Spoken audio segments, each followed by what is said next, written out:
فرزند زہرا یہ حالات برے ہیں۔ کاشانۂ بصیرت ایک ایسا مکمل یوٹیوب چینل جس پر محروم بصارت کے لیے بالخصوص اور تمام افراد کے لیے بالعموم سینکڑوں کی تعداد میں اسلامی کتب دستیاب ہیں۔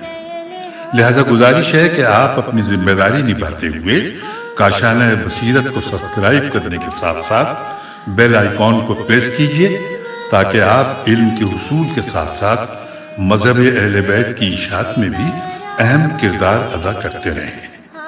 کاشانۂ بصیرت، کاشانۂ بصیرت، کاشانۂ بصیرت۔ فرزند زہرا یہ حالات برے ہیں۔ بسم اللہ الرحمن الرحیم۔ السلام علیکم سامعین، کاشانۂ بصیرت کا یوٹیوب چینل اور میں سیمی زوار اور ہم مل کر پڑھ رہے ہیں کتاب شرح نہج البلاغہ، کلام امیر المومنین علی علیہ السلام۔ مؤلف ہیں آیت اللہ ناصر مکارم شیرازی، اور ہم اس کا ترجمہ زیر نگرانی مولانا سید شہنشاہ حسین نقوی ہے، اور اب یہ ہے ریڈنگ کا پارٹ نمبر 4۔ ہم پڑھنے جا رہے ہیں خطبہ نمبر 112 پیج نمبر 59 پر، اور اس خطبے کے جو بھی یعنی یہ بہت بڑا خطبہ نہیں ہے، نسبتاً چھوٹا خطبہ ہے۔ ہماری کوشش یہ ہوگی کہ ہم اس کو ایک ہی سی نشست میں مکمل کر لیں، کیونکہ بہت زیادہ بڑا نہیں ہے، لیکن ہم بہت تسلی سے آرام سے پڑھیں گے۔ سب سے پہلے سند خطبہ پڑھ لیتے ہیں۔ لکھا ہے مصادر نہج البلاغہ میں آیا ہے کہ کتاب عیون الحکم والمواعظ کے مصنف علی بن محمد لام یہ سین چھوٹیے نے اس خطبے کو کچھ فرق کے ساتھ اپنی کتاب میں ذکر کیا ہے، اور ابن میسم بحرانی اس خطبے کی شرح میں کہتے ہیں کہ یہ خطبہ ایک طولانی خطبے کا حصہ تھا جو امام علیہ السلام نے خداوند متعال کی توحید و تنزیہ میں بیان فرمایا ہے۔ یہ تعبیر ظاہر کرتی ہے کہ اس نے اصل خطبے کو نہج البلاغہ کے علاوہ دوسری کتاب میں دیکھا ہے۔ حوالہ ہے مصادر نہج البلاغہ، جلد نمبر 2، صفحہ نمبر 244۔ یہ ہم نے سند خطبہ مکمل کر لی، اور اب آئیے آگے چلتے ہیں۔ خطبہ 112 لکھا ہے کہ یہ خطبہ کہ جس میں ملک الموت، ان کے قبض روح اور مخلوقات کی توصیف الہی سے عاجزی کا ذکر کیا گیا ہے، اور اب ہیڈنگ ہے خطبہ ایک نگاہ میں۔ لکھا ہے قرائن سے معلوم ہوتا ہے، قاف الف حمزہ نون، قرائن سے معلوم ہوتا ہے کہ یہ خطبہ کسی مفصل خطبے کا حصہ ہے۔ خطبے میں اس نقطے کو بیان کیا گیا ہے کہ انسان اللہ تعالیٰ کی ذات اور صفات کی انتہا کو درک نہیں کر سکتا، کیونکہ انسان جب موت کے فرشتے اور اس کی صفات کی حقیقت کا ادراک نہیں کر سکتا تو کس طرح وہ خالق جہاں کی ذات و صفات کو درک کر سکتا ہے۔ کتاب تمام نہج البلاغہ، یہ انورٹڈ کاما میں ہے نام، کتاب تمام نہج البلاغہ کے مطالب سے استفادہ ہوتا ہے کہ یہ مطالب مشہور خطبہ اشباہ الف شین بے الف ہے، خطبہ اشباہ کا حصہ ہیں، جسے امام علیہ السلام نے صفات پروردگار کی حقیقت کے ادراک سے انسان کی عاجزی کے سلسلے میں بیان فرمایا ہے۔ یقیناً اس خطبے کی تعبیرات خطبہ اشباہ کی تعبیرات سے زیادہ مناسبت رکھتی ہیں، اس لیے کہ جب بھی ان دونوں خطبوں کا موازنہ کیا جاتا ہے تو ایسا لگتا ہے کہ یہ دونوں ایک دوسرے کا حصہ ہیں۔ حوالہ ہے تمام نہج البلاغہ، صفحہ نمبر 54۔ اور اب آئیے اس خطبے کے وہ الفاظ جو عربی کے ہیں، کہاں سے شروع ہو رہا ہے، کہاں پہ ختم ہو رہا ہے، وہ میں آپ کی سماعتوں کی نظر کرتی ہوں۔ یہ آغاز ہو رہا ہے حل تو حصو بہی اذا دخلا، یہاں سے شروع ہو رہا ہے اور ختم ہو رہا ہے صفت مخلوق مثلہ۔ اور اب آئیے ترجمہ ہم پڑھ رہے ہیں انورٹڈ کاما میں کہ کیا جس وقت ملک الموت گھر میں داخل ہوتا ہے تمہیں کوئی احساس ہوتا ہے، اور کیا اسے روح قبض کرتے ہوئے تم نے کبھی دیکھا ہے؟ بلکہ کیا تمہیں معلوم ہے کہ وہ شکم مادر میں بچے کی روح کس طرح قبض کرتا ہے؟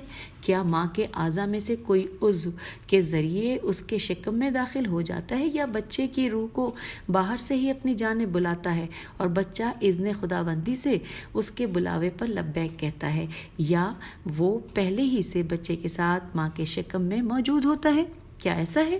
تو جو اپنے جیسی مخلوق کی شناخت اور معرفت نہ رکھتا ہو، وہ اپنے خالق و معبود کے اوصاف کو کیا بیان کر سکے گا؟ یہاں پر اس خطبے کے کا ترجمہ مکمل ہوا۔ ہم پیج 60 پہ آ گئے ہیں اور ہم پڑھنے جا رہے ہیں اس کی شرح و تفسیر۔ یہاں پر ہیڈنگ ہے کہ ہر جگہ موت کے فرشتے کا سایہ ہے، یہ ہیڈنگ ہے۔ مزید تفصیلات کچھ یوں ہیں کہ اس خطبے میں خدا کی صفات اور ان کی حقیقت کے سمجھنے سے انسانوں کی عاجزی و بے بسی کا بیان ہے۔ خطبے میں امام علیہ السلام چند مثالوں کے ذریعے اس حقیقت کو ثابت کرتے ہیں کہ انسان سے خالق کی ذات و صفات کی حقیقت کا ادراک تو دور کی بات، وہ تو دوسری مخلوقات کی ذات کی حقیقت کے ادراک سے بھی عاجز و ناتواں ہے۔ پھر اس کے بعد مولا ہی کے الفاظ لکھے ہیں کہ کیا تم نے موت کے فرشتے کو گھر میں داخل ہوتے ہوئے اور کسی انسان کی جان نکالتے ہوئے دیکھا ہے؟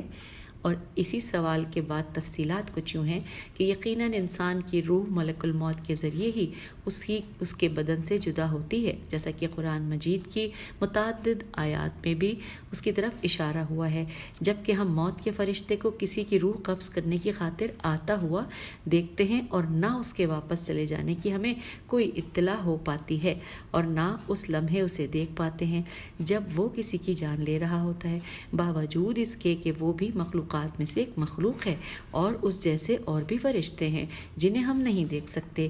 اس کے بعد امام علیہ السلام سلسلہ کلام کو آگے بڑھاتے ہوئے قبض روح کے خاص نہایت پیچیدہ مرحلے کے بیان کی جانب آتے ہیں، اور وہ شکم مادر میں جنین کی روح کو قبض کرنے کا مرحلہ ہے۔ چنانچہ مولا فرما رہے ہیں کہ بلکہ کیا تمہیں معلوم ہے کہ وہ شکم مادر میں بچے کی روح کس طرح قبض کرتا ہے؟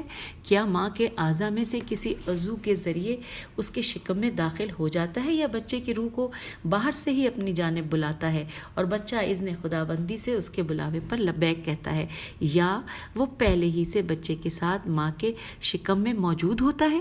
اور یہاں پر انورٹڈ کاما ہم پیج 61 پہ آ گئے ہیں۔ اس کے بعد لکھا ہے اگلے پیراگراف میں کہ بات بالکل واضح ہے کہ ان تینوں سوالات کے جوابات اور ان میں سے کسی ایک کا انتخاب کسی بھی باشعور انسان کے لیے بہت مشکل ہے اور کسی پر بھی کوئی حتمی دلیل ہمارے پاس نہیں ہے۔ اس بنا پر ملک الموت کے ذریعے قبض روح کا مسئلہ خود ایک بہت پیچیدہ مسئلہ ہے جسے انسان سمجھنے سے قاصر ہے، چاہے کہ شکم مادر میں جنین کی روح کا قبض کیا جانا۔ آخر میں مولا اپنے کلام سے نتیجہ اخذ کرتے ہوئے فرماتے ہیں کہ وہ شخص جو اپنی جیسی مخلوق کی تعریف و توصیف سے عاجز ہے، وہ کس طرح اپنی معبود کی توصیف کر سکتا ہے؟ Inverted comma close. لکھا ہے جی ہاں، اس دنیا میں ہزاروں مخلوقات ایسی موجود ہیں کہ دنیا کے تمام باشعور لوگ اتنی علمی وسعت کے باوجود بھی ان کی حقیقت جاننے سے عاجز ہیں۔ روح کی حقیقت کیا ہے؟ بدن کے ساتھ اس کا رابطہ کس طرح کا ہے اور وہ کس طرح بدن سے جدا ہوتی ہے؟ جدا ہونے کے بعد وہ کہاں چلی جاتی ہے؟ یہ کہ زندگی کی حقیقت ہے کیا؟ سائنسدان ایک زندہ خلیے میں موجود اجزاء کو مصنوعی طریقے سے لیبارٹری میں تجربات کی غرض سے اکٹھا کرتے ہیں، لیکن آخر کار اس میں جان ڈالنے سے وہ عاجز ہو جاتے ہیں۔ زمان و مکان کی حقیقت کیا ہے؟ ثقلی لہریں یعنی کہ گریویشنل ویوز کی طرح سے مشرق و مغرب کو ایک دوسرے کے ساتھ جوڑے ہوئے ہیں، اور اس طرح کے سینکڑوں سوالات، یہ سوالات ذہن میں ابھرتے ہیں جب ہم اپنی جیسی دوسری مخلوقات کی توصیف اور شناخت سے عاجز ہیں تو اس معبود کی کما حقہ توصیف کیسے کر سکتے ہیں؟ ہاں، اس معبود کے وجود اور اس کی صفات کے بارے میں ہم اجمالی طور پر تو جانتے ہیں، لیکن تفصیل سے اس کے بارے میں جاننے سے قاصر و عاجز ہیں، یہاں تک کہ اس کی جانب سے بھیجے گئے انبیاء علیہ السلام بھی اس کی ذات کی حقیقت کی تہ تک نہیں پہنچ سکتے۔ اور اب یہاں پر ہم نکات پڑھنے جا رہے ہیں۔ نکات میں ہیڈنگ ہے موت کا فرشتہ یا فرشتے۔ لکھا ہے ملک الموت ایک ہے یا کئی ایک ہیں؟ یہ ایک ایسا سوال ہے کہ جو اکثر لوگ خود سے کرتے ہیں۔ قرآن مجید کی کچھ آیتوں میں قبض روح یعنی کہ جان نکالنے کی نسبت خدا کی طرف دی گئی ہے۔ پھر لکھا ہے کہ یہاں پر کہ خدا ہی لوگوں کے مرنے کے وقت ان کی روحیں اپنی طرف کھینچ بلاتا ہے، سورہ زمر آیت نمبر 42۔ پھر لکھا ہے کہ کچھ آیتوں میں اس کام کی نسبت فرشتوں کی طرف دی گئی ہے، کبھی موت کے فرشتے کی طرف نسبت دی گئی ہے۔ سورہ سجدہ میں فرمایا ہے کہ اے رسول صلی اللہ علیہ وآلہ وسلم، تم کہہ دو کہ ملک الموت جو تمہارے اوپر تعینات ہے وہی تمہاری روحیں قبض کرے گا، سورہ سجدہ آیت نمبر 11۔ اس کے بعد سورہ نحل کی آیت نمبر 28 میں فرماتا ہے پروردگار کہ یہ وہ لوگ ہیں کہ جب فرشتے ان کی روح قبض کرنے لگتے ہیں، صرف اتنا ہی سا ہے کہ یہ وہ لوگ ہیں کہ جب فرشتے ان کی روح قبض کرنے لگتے ہیں، انورٹڈ کاما کلوز ہو گیا، سورہ نحل آیت نمبر 28۔ اور اس کے بعد لکھا ہے کہ وہ لوگ جو قرآن اور اس کی تفسیر سے شغف رکھتے ہیں وہ بخوبی جانتے ہیں کہ ان 3 آیات پہ کوئی منافات میم نون الف فے الف تے منافات نہیں ہے، وہ اس لیے کہ پروردگار کا یہ دستور رہا ہے کہ دنیا جہان میں اپنے احکام کے نفاذ کے لیے فرشتوں کو ذمہ داریاں سونپی ہیں، اس لیے اس اعتبار سے قبض روح کا عمل خدا کا فعل ہے، کیونکہ یہ کام اسی کے حکم سے انجام پاتا ہے، اور ایک اعتبار سے فرشتوں کا عمل ہے کیونکہ یہ عمل قبض روح انہی کے ہاتھوں انجام پاتا ہے۔ مثلا جب کہا جاتا ہے کہ فلاں وزیر نے مسجد الحرام کی تعمیر نو کی، تو اس کا مطلب یہ ہوتا ہے کہ اس نے ٹھیکیداروں اور مزدوروں کو تعمیر نو کا حکم دیا۔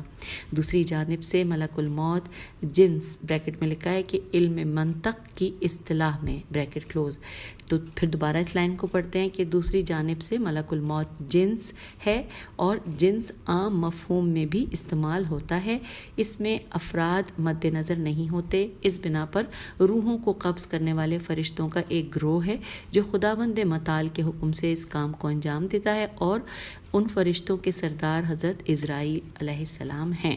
سامعین، ہم پیج 63 پر آ چکے ہیں، میں آپ کو بتانا بھول گئی تھی، اب آدھا صفحہ ہم نے پڑھ لیا ہے۔ پھر لکھا ہے کہ کچھ لوگوں کا خیال ہے کہ انسان کے برے اور اچھے اعمال لکھنے پر مامور دونوں فرشتے ہی انسان کی روح قبض کرتے ہیں، اور وکلا بکم کہ جو تمہارے اوپر تعینات ہیں، شاید اسی معنی کی طرف اشارہ ہو۔ جس طرح سے نیک اور پاک باز لوگوں کی تمام چیزیں برے اور گناہ گار لوگوں سے مختلف ہوا کرتی ہیں، ممکن ہے کہ اسی طرح ان کی قبض روح پر مامور فرشتے بھی مختلف ہوں، اور بلند مرتبہ انسان جیسے کہ پیغمبر اکرم صلی اللہ علیہ وآلہ وسلم کی قبض روح پر حضرت عزرائیل علیہ السلام مامور ہوں جو اس گروہ کے سردار ہیں۔ اور یہاں پر حوالہ نوٹ کیجئے، لکھا ہے مولا کائنات حضرت علی علیہ السلام سے مروی ایک حدیث میں اس معنی کی جانب اشارہ ہوتا ہوا ہے۔ حوالہ ہے بحار الانوار جلد نمبر 6 صفحہ نمبر 241 حدیث نمبر 6۔ آگے چلتے ہیں، اگلی ہیڈنگ ہے ارواح کیسے قبض ہوتی ہیں۔ یہاں پر سوالیہ نشان ہے، یہ پورا جملہ یوں ہے کہ ارواح کیسے قبض ہوتی ہیں۔ آئیے اس سوال کا جواب جانتے ہیں۔ لکھا ہے جس طرح بدن میں روح کا داخل ہونا ہم پر مخفی ہے، اسی طرح قبض روح کا مسئلہ بھی ہمارے لیے چنداں واضح نہیں ہے۔ ہم صرف اتنا جانتے ہیں کہ قبض روح کے وقت جسم سے روح کا رابطہ ختم ہو جاتا ہے، لیکن کیسے اور کس طرح سے ہوتا ہے یہ مکمل طور پر واضح نہیں ہے۔ روایات میں جو کچھ اس سلسلے میں آیا ہے معلوم ہوتا ہے وہ محض تشبیہات اور اشارے ہیں، وگرنہ ہم جو کہ عالم مادہ تک محدود ہیں اس جیسے مافوق الفطرت مسائل کے ادراک سے عاجز ہیں۔ ہم پہنچ گئے ہیں پیج نمبر 64 پر۔